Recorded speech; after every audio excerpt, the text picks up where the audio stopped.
भूतं च भव्यं च सर्वं यश्चाधितिष्ठति स्वर्यस्य च केवलं तस्मै ज्येष्ठाय ब्रह्मणे नमः। तस्मै ज्येष्ठाय ब्रह्मणे नमः। ॐ यस्य भूमिः प्रमान्तरिक्षमुतोदरं दिवं यश्चक्रे मूर्धानं तस्मै ज्येष्ठाय ब्रह्मणे नमः। प्यारे देशवासियों, मैंने सन 83 में बाइबल पढ़ी थी पहली बार। उस समय मैंने ऐसा सुना था और ऐसे वाक्य बाइबल में है भी कि जो तुमसे घृणा करते हैं उनसे प्रेम करो, अर्थात सबको क्षमादान देना। और ईसा मसीह के बारे में भी ऐसा बताया जाता है कि मरते समय उन्होंने अपने को मृत्युदंड देने वालों को, अर्थात उनकी हत्या करने वालों को भी क्षमादान किया था। परंतु बाइबल में जब पढ़कर देखा, वे कुछ वाक्य में आपके समक्ष रखता हूँ। मत्ती 10 पर ये आयत है 34, 35, 36 पर्व होगा, मत्ती पर्व जो भी है। यह न समझो कि मैं पृथ्वी पर मिलाप कराने को आया हूँ। मैं मिलाप कराने को नहीं, पर तलवार चलाने आया हूँ। मैं तो आया हूँ कि मनुष्य को उसके पिता से और बेटी को उसकी माँ से और बहू को उसकी सास से अलग कर दूँ। मनुष्य के बैरी उसके घर के ही लोग होंगे।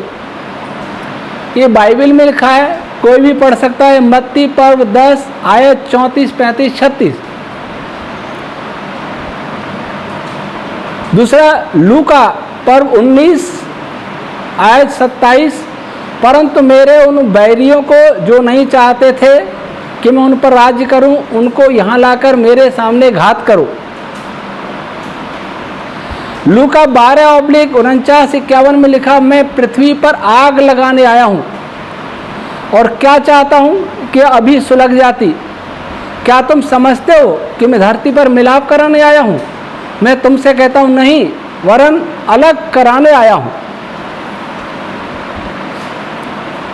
एक निर्गमन 20/5 में लिखा, तू झुककर उनको दंडवत न करना और न उनकी उपासना करना, क्योंकि मैं तुम्हारा परमेश्वर यहोवा जलन करने वाला ईश्वर हूँ। जो मुझसे वैर रखते हैं उनके अधर्म का प्रतिशोध तीसरी चौथी पीढ़ी की संतान से लेता हूँ। मैं धरती पर मेल मिलाप कराने नहीं आया हूँ।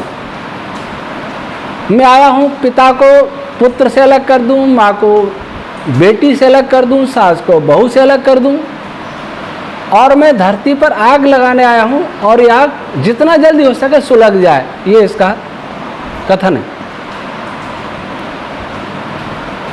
इसको लेकर के क्या कोई कहेगा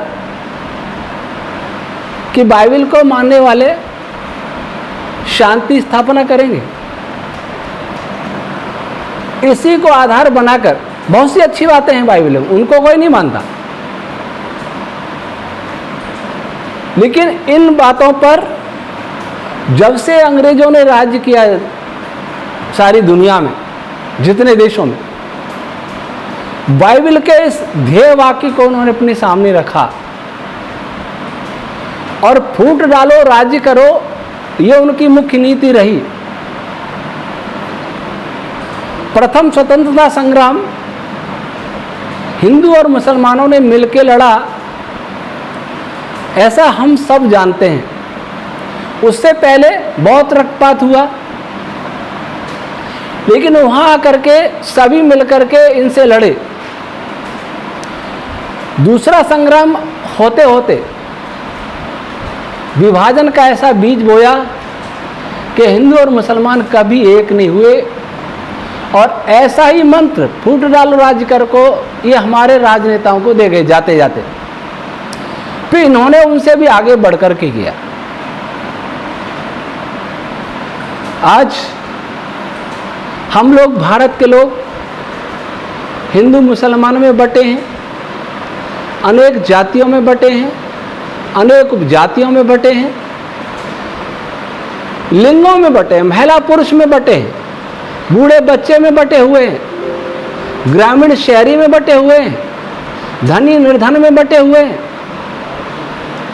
जातियों में सवर्ण, जो कल तक सवर्ण थे वो पिछड़ा वर्ग, उनमें कुछ अति पिछड़ा वर्ग, ये जनजाति और अनुसूचित जाति, महादलित, अति दलित, बहुत सारे वर्ग कर दिए। यद्यपि बहुत सारी चीजें हमारे के ये जातिवाद तो हमारे देश के नकली ब्राह्मणों ने फैलाया था शास्त्रों को न समझने के कारण। लेकिन मैं अपनी बात बाइबल तक सीमित रखूंगा, अंग्रेजों तक सीमित रखूंगा। कैसे राजाओं को राजाओं के विरुद्ध लड़ाया, कैसे हिंदू और मुसलमानों को लड़ाया, कैसे उन्होंने जातिवाद, जाति आरक्षण की बात छेड़ करके उन्होंने कैसे हमारे समाज को बांटने का प्रयास किया। आज हम पार्टियों में बटे हैं। देश की परिस्थिति कुछ भी हो, लेकिन हम पार्टी की लाइन से अलग नहीं हो सकते। देश की परिस्थिति कुछ भी हो, हम अपने जाति अहंकार से अलग नहीं हो सकते। देश की परिस्थिति कुछ भी हो, हम अपने जातिवाद से अलग नहीं हो सकते। देश की परिस्थिति कुछ भी हो, हम अपने संप्रदाय की लाइन से अलग नहीं हट सकते। हम भाषा से अलग नहीं हो सकते। तब यह देश बचेगा कैसे?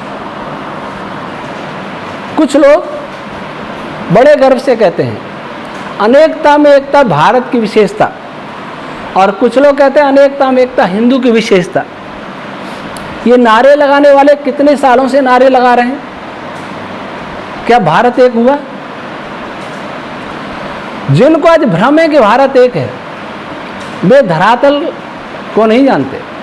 वो आसमान में उड़ते हैं, हवाई बातें करते हैं, उनको धरातल का पता नहीं है, और पता भी होगा तो छुपाएंगे, वो बताएंगे नहीं।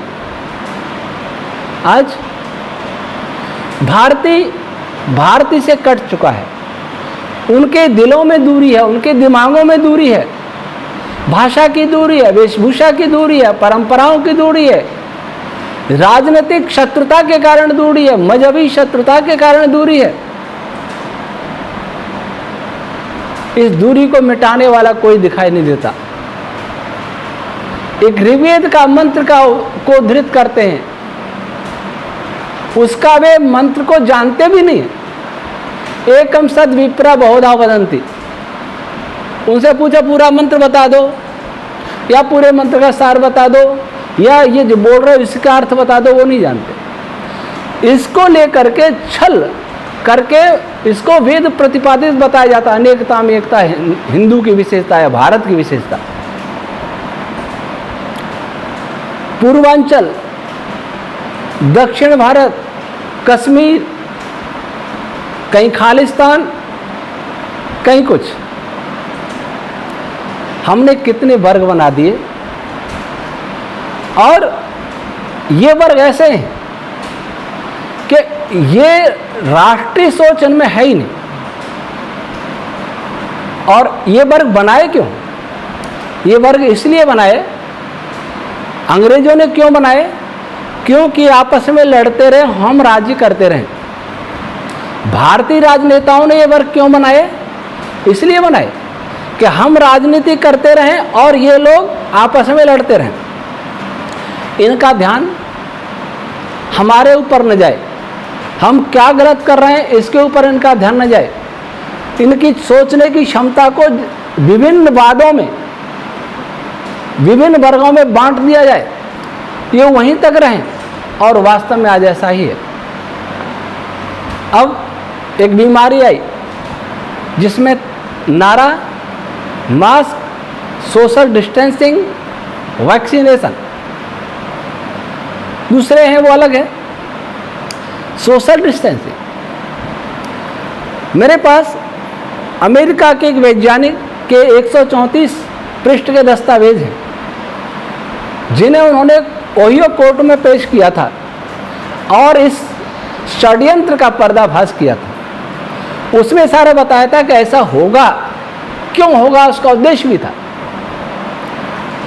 सोशल डिस्टेंसिंग ऐसा हुआ, बीमारी का भय ऐसा हुआ कि पिता पुत्र से अलग हो गया। बाइबल का जो उद्देश्य था, बाइबल का जो कथन था, वो सार्थक हुआ। एक ऐसी घटनाएं पड़ी, एक पिता अपने बेटे को 11 साल के बेटे को लेकर के हॉस्पिटल जाता है, उसका बेटा कोरोना पॉजिटिव रिपोर्ट आती है, रिपोर्ट बेटे को पकड़ा करके पिता रेलवे स्टेशन से गायब हो जाता है। 11 साल का बच्चा भटकता है। एक हमारा युवक यहाँ से महाराष्ट्र ट्रेन में जाता है, एक बूढ़े बुढ़िया जा रहे हैं, एक बुढ़िया को खांसी आ रही है, कोई यात्री उनसे पूछ नहीं रहा है, तो हमारा युवक तो उसने पूछा, टीटी को भी कहा, स्टेशन मास्टर को भी कहा, अंत में बुढ़िया मर गई पर कोई आया नहीं।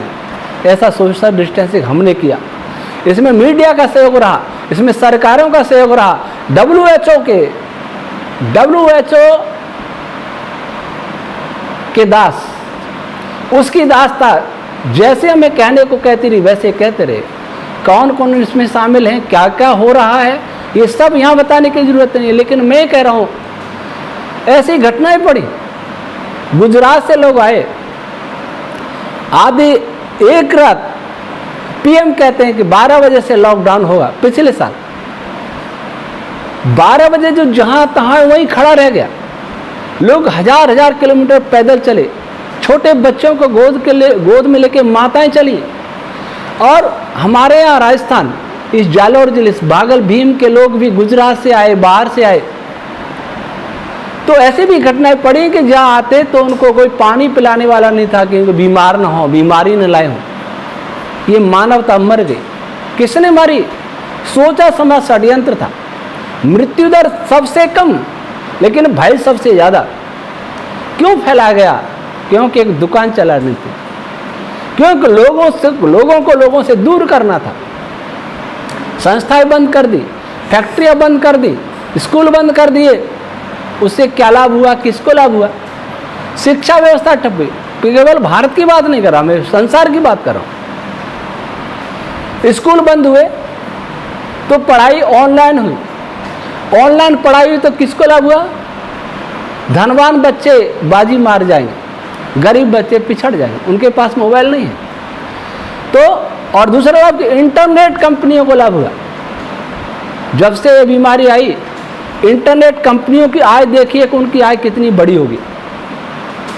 दुनिया के कुछ अमीरों की आय बहुत बढ़ी और छोटे उद्योगपति खत्म हुए, व्यापारी समाप्त हुए, विद्यार्थी समाप्त हुए, मजदूर मारा गया। लेकिन किसी के दिल में कोई पीड़ा नहीं, क्योंकि दास की बुद्धि नहीं होती। हम दास बन के अपनी बुद्धि को हमने WHO आदि संस्थाओं के हवाले कर दिया। हमारे अंदर स्वयं सोचने की क्षमता ही नहीं।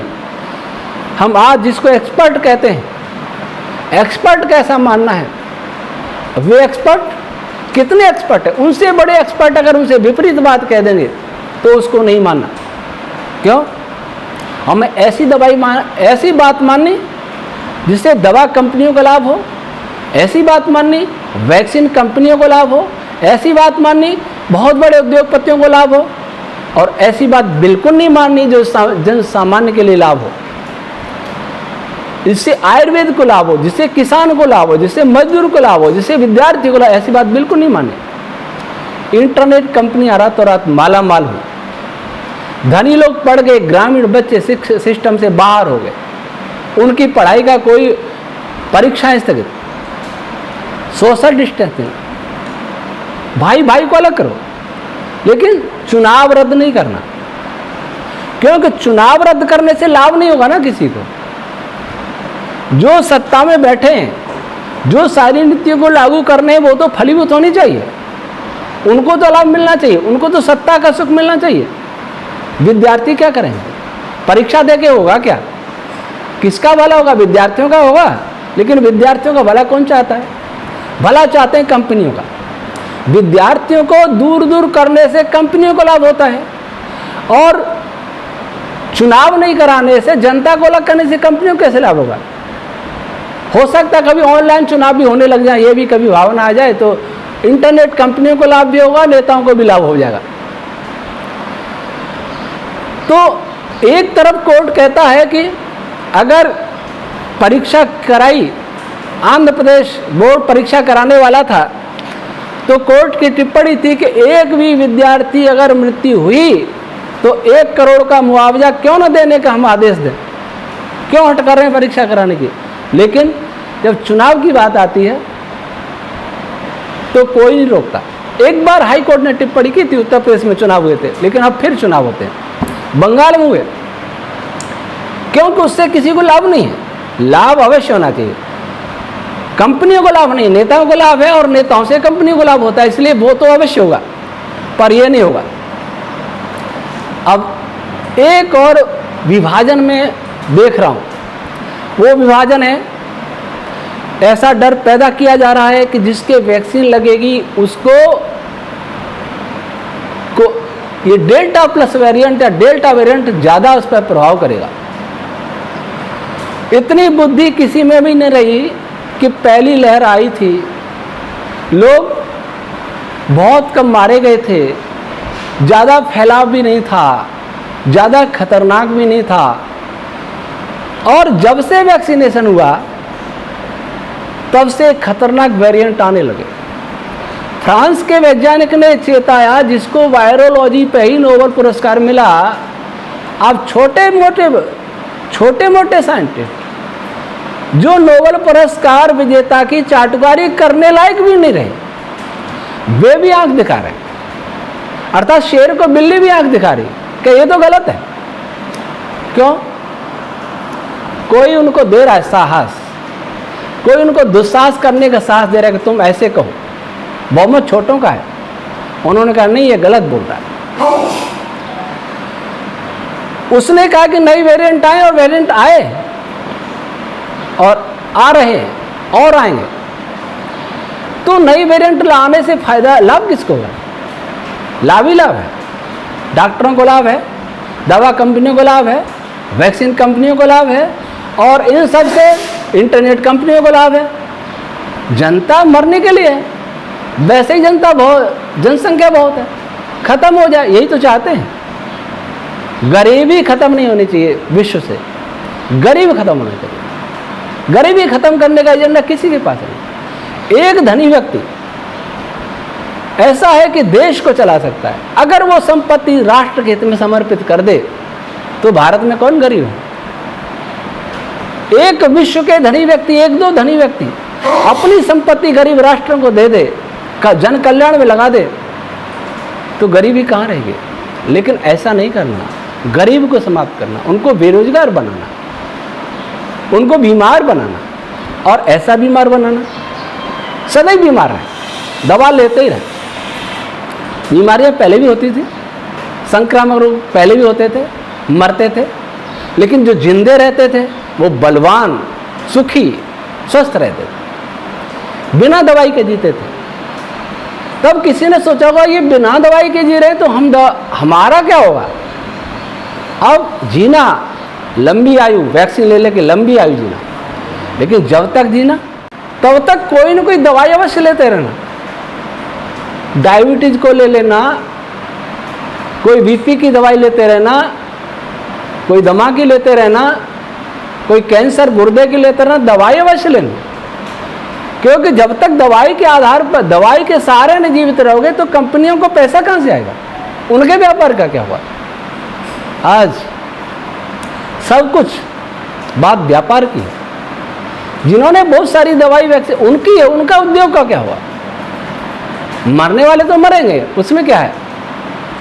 ये सोच बहुत घातक।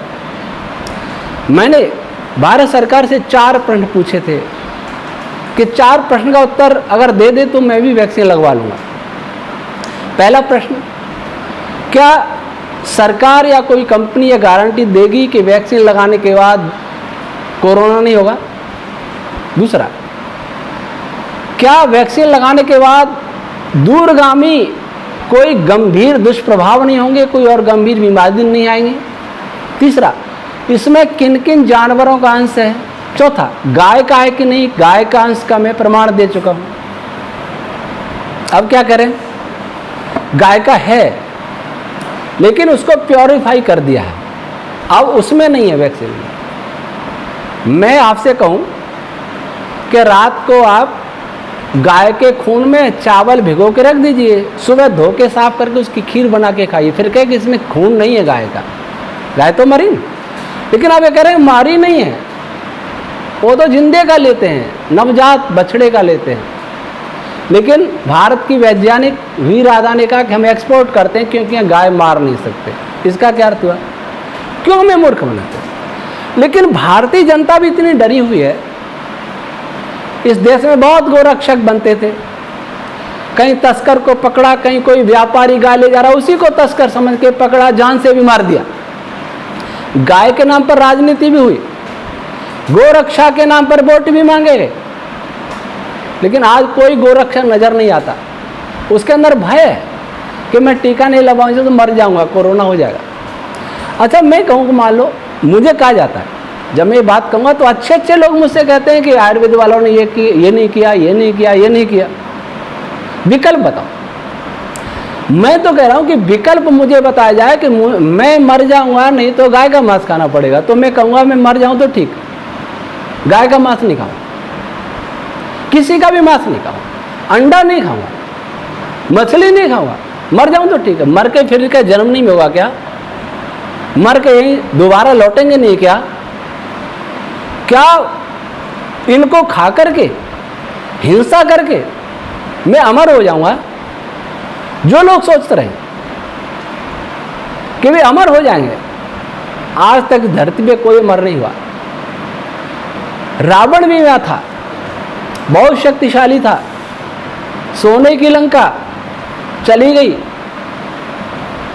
भगवान राम भी गए, बहुत धर्मात्मा थे, धर्मात्मा भी जाने, अधर्मात्मा भी जाने। अंतर इतना है कि धर्मात्मा अच्छे लोगों में जाएगा, पापी पशु योनि में जाएगा, इतना अंतर है। जो आज स्वतंत्रता छीन रहे हैं, स्वतंत्रता छीन रहे हैं, वे अगले जन्म में पशु पक्षी कीट पतंगी बनेंगे। क्यों? क्योंकि उस समय उनको कुछ भी करने की स्वतंत्रता नहीं है। उनकी बुद्धि बंद जाएगी, उन पर मनुष्य शासन करेगा। मनुष्य पर कोई जीव शासन नहीं करता, मनुष्य सब पर शासन करता है, क्योंकि वह बुद्धिमान है।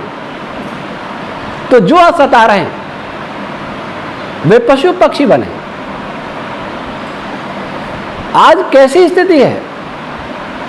सब अहिंसावादी पता नहीं कहां किस गुफा में छुपे हैं, सब राष्ट्रभक्त दो भक्त किस दिशा में छिपे हैं।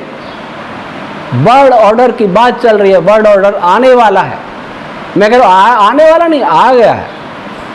इसलिए ना WHO कहता है, वही कहता है। एक अमेरिका का फाउची,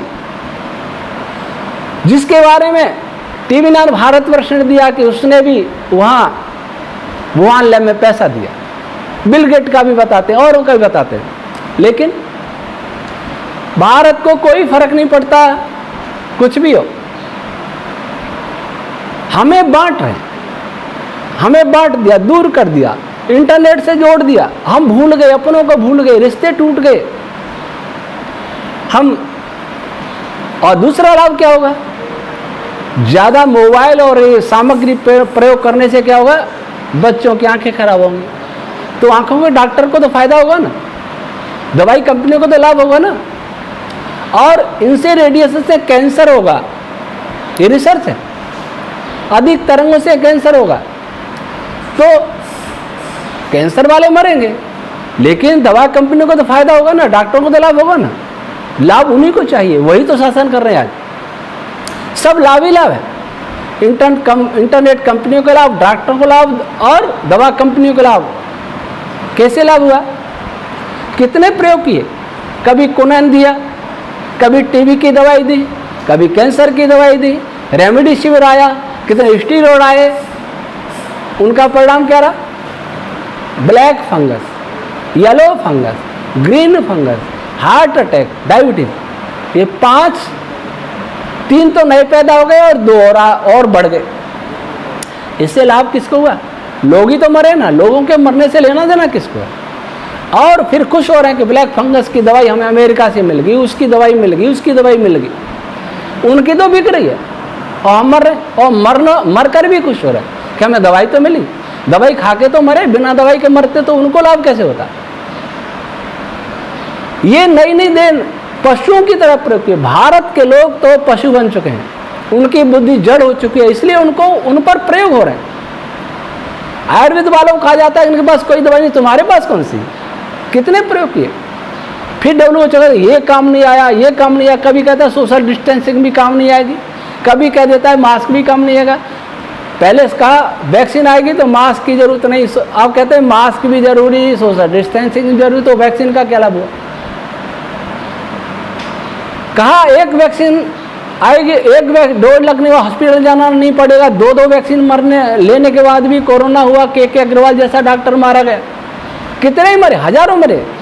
लेकिन इनके आंकड़े क्या बता, 2 तो हमारे इस गांव में मर गए, 3 हमारा एक ट्रस्टी हुआ उसके गांव में, और एक युवा मर गया। पर इसको मानेगा नहीं ना, जो मरेगा कोरोना से और जो ठीक होगा वो दवाई से, जो ठीक होगा वो वैक्सीन से। कितना अच्छा खेल है। अब क्या भय हो रहा है कि जो नहीं लगवाएगा उसको खतरा। अब क्या होगा, जो वैक्सीन जिसके लग जाएगी वो सोचेगा कि बिना वैक्सीन वालों से दूर रहूं, पार्क में नहीं जाना, सरकार पाबंदी लगा रही है। इनकी साइट पर है वैक्सीन स्वैच्छिक है, जिला अधिकारी आदेश दे रहे हैं, व्यापारियों को आदेश दे रहे हैं, विद्यार्थियों को दे रहे हैं, परीक्षा में नहीं बैठेंगे, यात्रा नहीं करेंगे, पार्क में नहीं घूमेंगे, मंदिर में या दर्शन नहीं करेंगे। ये क्या है? फिर स्वैच्छिक कैसे? वहां तो लिखा है कोई सरकारी सुविधा कुछ भी नहीं रोकी जाएगी, यहां तो वेतन रोकने की बात है, चार्जशीट दी जा रही है। मुझे कोई सरकार का प्रतिनिधि ये बताए, अधिकारी बताए कि जो आदेश देने वाले हैं वो भारत सरकार के निर्देशों के अनुकूल चल रहे हैं या अपनी मनमानी कर रहे हैं? क्या वो आदेश दे रहे हैं वो कानून सम्मत है? RTI में पूछते हैं तो कुछ जवाब मिलता है, धरातल पर कुछ और होता है। कोर्ट निर्णय कुछ करता है, सरकारें कुछ करती हैं, अधिकारी कुछ करते हैं। अंधेर नगरी गर्भगंड राजा अराजकता फैल रही है। क्या ऐसा नहीं लगता कि इन अधिकारियों को कोई और निर्देशित कर रहा है, जो सरकार से ऊपर है, जो कोर्ट से ऊपर है? वो कौन है? क्या वो वर्ड ऑर्डर ही तो नहीं है? मुझे लगता है यही है। नहीं तो अधिकारियों का ऐसा कैसे साहस कि वो ऐसे आदेश दे जो भारत सरकार के गाइडलाइन उनके जो साइट पर दिया है उससे अलग हो? ऐसा कैसे हो सकता है?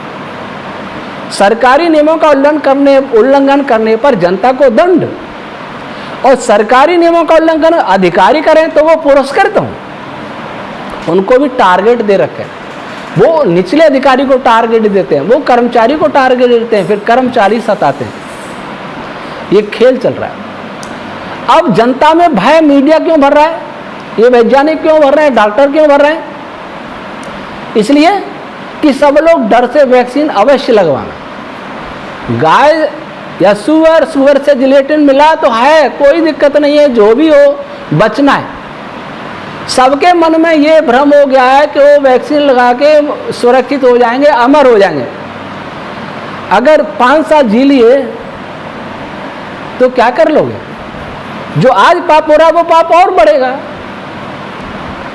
आज जो गाय मारी गई होंगी इनके बनाने के लिए, वो और मरेंगी, और दूसरे भी पाप हो रहे हैं ना। झूठ, छल, कपट, ठगी, ये सब हो रहा है। हम मनुष्यों से तो पशु अक्षय, किसी की चोरी तो नहीं करते, किसी से आज़ादी तो नहीं छीनते, किसी को सताते नहीं हैं, वो हमसे अच्छे हैं। मनुष्य इतना क्रूर हो गया है। कुछ लोग इस धरती को अपनी जागीर समझे हैं और वही लोग धरती पर शासन करने के लिए इस प्रकार से हमको बांट रहे हैं। अब वैक्सीन, मैं कानपुर गया तो एक डॉक्टर मिले, स्वामी जी आपने वैक्सीन लगाई? अक्टूबर की बात, नहीं मार्च की। मैंने कहा नहीं लगाई। अब भविष्य में क्या होगा? वैक्सीन लगाने वाला बिना वैक्सीन वाले से दूरी रखेगा। तब तक जाति की दूरी थी, मजहब की दूरी थी, भाषा की दूरी थी, और क्षेत्र की दूरी थी, राष्ट्रों की दूरी थी, अन्य विचारधाराओं की दूरी थी, सभ्यताओं की दूरी थी, ग्रामीण शहरी की दूरी थी, धनी निर्धन की दूरी थी, लिंग की दूरी थी, बच्चे बूढ़े की दूरी थी। अब क्या हुआ? किसान मजदूर की दूरी थी, किसान और पूंजीपतियों की दूरी थी। अब एक दूरी और बनी, वैक्सीन वाला और बिना वैक्सीन वाला, और ये दूरी बड़ी भयानक होगी। अब मैं वैक्सीन लगाने वालों से पूछ रहा हूं कि आपको तो मिल गया कवच, और बिना वैक्सीन वाले के पास कवच नहीं, तो वायरस तो उसी को मारेगा, आप उससे क्यों डर रहे हो? मेरे पास कवच हो और एक आदमी के पास कवच नहीं, तो मैं बिना कवच वाले से कवच वाला क्यों डरेगा? लेकिन ये बड़ी मूर्खता हो रही है कि वैक्सीन लगाने वाला सोचता है कि मेरे पास बिना वैक्सीन वाला आए ही नहीं। इसका अर्थ है कि आपने गहराई से नहीं सोचा। अगर आपको विश्वास है कि आप सुरक्षित हैं, अच्छा रही वायरस की बात, वैक्सीन लगाने के बावजूद भी वायरस तो शरीर में आ सकता है, नाक से, कान से, हाथ से, कहीं से आ सकता है। हाँ, उसका प्रभाव नहीं होगा ऐसा आप लोग कहते हैं, आ तो जाएगा ना। तो वैक्सीन वाले के अंदर वायरस आकर के उसके शरीर के टच कर करके उसे हाथों के द्वारा किसी दूसरे को तो फैल सकता है ना, वो तो सुरक्षित हो गया, लेकिन दूसरे को तो फैला सकता है ना। लेकिन आपके पास, आप पर प्रभाव नहीं पड़ेगा, तो आप पर कोई लक्षण भी नहीं होगा उस वायरस का। लेकिन आप कहते हैं वायरस आते ही मार डालता है, तो जिसके पास, जिनको वैक्सीन नहीं हुआ है, उस पर तो लक्षण भी दिख जाएंगे, बुखार भी आ सकता है, छींक भी आ सकती है, खांसी भी हो सकती है, गला, तो आप सतर्क हो जाएंगे, इससे दूर हो। लेकिन वैक्सीन वाला जो वायरस लिए घूमेगा, उसके अंदर तो पहले वायरस फिट कर दिए, मान लो वो हानिकारक नहीं, अब बाहर से वायरस आके उसके शरीर से टच हो गया, तो वो उसका तो कुछ नहीं बिगाड़ेगा, लेकिन दूसरा को तो बिगाड़ेगा जिनको वैक्सीन। असल में जिनके पास, जिनको वैक्सीन नहीं लिया जिन्होंने, उनको डरना चाहिए उनसे जिनको वैक्सीन ली गई है, क्योंकि उनमें लक्षण भी नहीं दिखेंगे। बात आ रही है ना समझ में? फिर सुनिएगा, ध्यान दीजिएगा विचार से, कि जिसने वैक्सीन लगाया है उसके शरीर में वायरस आता है, और आ सकता है अगर है तो वायुमंडल में कहीं किसी संपर्क में, तो उसका तो कुछ नहीं बिगड़ेगा। लेकिन वायरस तो उसके शरीर से टच है, वो उसको बिगाड़ सकता है जिसको वैक्सीन नहीं लगा, क्योंकि उसके पास कवच नहीं, अगर आप इसे कवच मानते हैं। तो बिना वैक्सीन वाले को वैक्सीन वाले से खतरा है। अब बिना वैक्सीन वाले से वैक्सीन वाले को खतरा क्यों होगा? क्योंकि उसके पास वायरस आएगा, वायरस आना तो दोनों में बराबर होगा, लेकिन बिना वैक्सीन वाले के पास वायरस आएगा तो उसमें कोई न कोई लक्षण पैदा कर सकता है, तो आप उससे सावधान हो सकते हैं। और सावधान हो के आपके पास वो वैक्सीन है, आप उसके साथ हिलेंगे मिलेंगे तो भी आपका क्या बिगड़ेगा? आपके पास तो कवच है। दुर्भाग्य से सारे कवच, ढाल तलवार लेकर के, मुकुट पहने हुए, सारे अस्त्र शस्त्र लेकर के खड़ा है, और किससे डर के भाग रहा है? जिसके पास कोई कवच नहीं है। अरे मरेगा तो वो मरेगा, मेरे पास छाता है तो मेरे पास वर्षा कैसे आएगी? कोई भीगता हुआ मुझे क्या करेगा? भीगेगा वो। और मुझे सूखे कपड़े देख करके वो ये भी पता नहीं कर पाएगा कि वर्षा हो रही है कि नहीं हो रही है, अगर उसे छाता ना दिखाई दे तो खतरा तो उसको, आप क्यों डरे जा रहे हो? इसका अर्थ हुआ कि अब दो जातियां संसार में बनाने का दुष्ट प्रयास हो रहा है। एक जाति जिसने वैक्सीन लगवा ली, एक जाति जिसने वैक्सीन नहीं लगवाई, और ये दोनों से दूर रहेंगे। उसका परिणाम क्या होगा? यह न समझो कि धरती पर मेल मिलाप करने आया हूं, यह साकार होगा। मैं चाहता हूं पिता को पुत्र से, पुत्री को मां से, सास को बहू से अलग कर दूं। मैं धरती पर आग लगाने आया हूं। आग ही तो लगी है, बेरोजगार घूम रहे हैं, भूखे मर रहे हैं। हम, भारत एक अनाथालय हो गया है। अनाथालय में जैसे किसी को कपड़े दे दिया, किसी को रोटी दे दी, तो हमें गेहूं मिल जाएगा, चावल मिल जाएगा, दाल मिल जाएगा, बस। भारत के लोग, भारत के गरीब लोग, मध्यम वर्ग के लोग, वे उस गाय की भांति हैं जो ऐसी गौशाला में हैं जहाँ उनको कोई स्वतंत्रता नहीं है, उनको जीने लायक चारा दे दिया जाएगा और उनकी कोई ज़रूरत नहीं है। पशु को तो ज़रूरत है भी नहीं, चारा चाहिए, जीने लायक चलो मिल जाए, लेकिन मनुष्य की तो और ज़रूरतें भी होती हैं। वो बीमार होगा तो फिर डॉक्टरों के पास जाइए, 20 लाख 22 लाख कितना ठगा गया, कोई पूछने वाला नहीं। तो हम इन धरती के लोगों को, इस मनुष्य जाति को कितना बांटेंगे?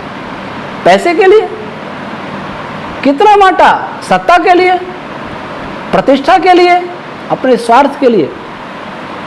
याद रखो कि संसार में यह बहुत राज करने आए, वर्ल्ड ऑर्डर लेने सपने लेके आया था सिकंदर, चाणक्य चंद्रगुप्त ने धूल चटाई, भागा, यहां से मर गया। आज उसकी कब्रों में सियार घूम रहे, कब्रों पर खंडर हो गई कब्रें। जिनके शव जलाए गए, अंत्येष्टि की गई, उनकी लाश पर सियार लेट लगा रहे हैं। ऐसे हम सबका होना है, चाहे दुनिया का सम्राट बन जाए फिर भी मरना है। इसलिए सम्राट बनने की लालसा में, धनी बनने की लालसा में, प्रतिष्ठा पाने की लालसा में ऐसे पाप मत करिए। जियो और जीने दो। अहिंसा परमो धर्म। दुर्भाग्य से देश अहिंसा का नाम लेता है। दुर्भाग्य से हमारे देश राष्ट्रीय चिन्ह में सत्यमेव जयते लिखा है, लेकिन झूठ का इतना कारोबार चला पिछली 1.5 साल से। वैसे तो झूठ है ही यहाँ, शायद और देशों से झूठ ज्यादा है, लेकिन अब तो सारी दुनिया का एक व्यापक झूठ है, यूनिवर्सल झूठ बोला जा रहा है, यूनिवर्सल। उस झूठ में सत्य ऐसे दब गया है जैसे हाथी की चिंगाड़ में मच्छर की आवाज हो। सत्य मच्छर बन गया है। याद रखिए, जब सत्य मर जाता है तो मानवता मर जाती है और प्राणी जाति नष्ट हो जाती है। इंसानियत नहीं बचेगी तो न हम बचेंगे, न आप बचेंगे, न भारत बचेगा, न अमेरिका बचेगा, न चीन बचेगा, सब नष्ट हो जाएंगे। इसीलिए जागो, जागो मेरे देशवासियों, जागो। अपने धर्म और कर्तव्य का स्वयं पहचानो। आपके रक्षक स्वयं आप हैं। अब आप उनकी सहायता करेंगे तो ही ईश्वर आपकी सहायता करेगा, अन्यथा विनाश निश्चित है। ओम शम।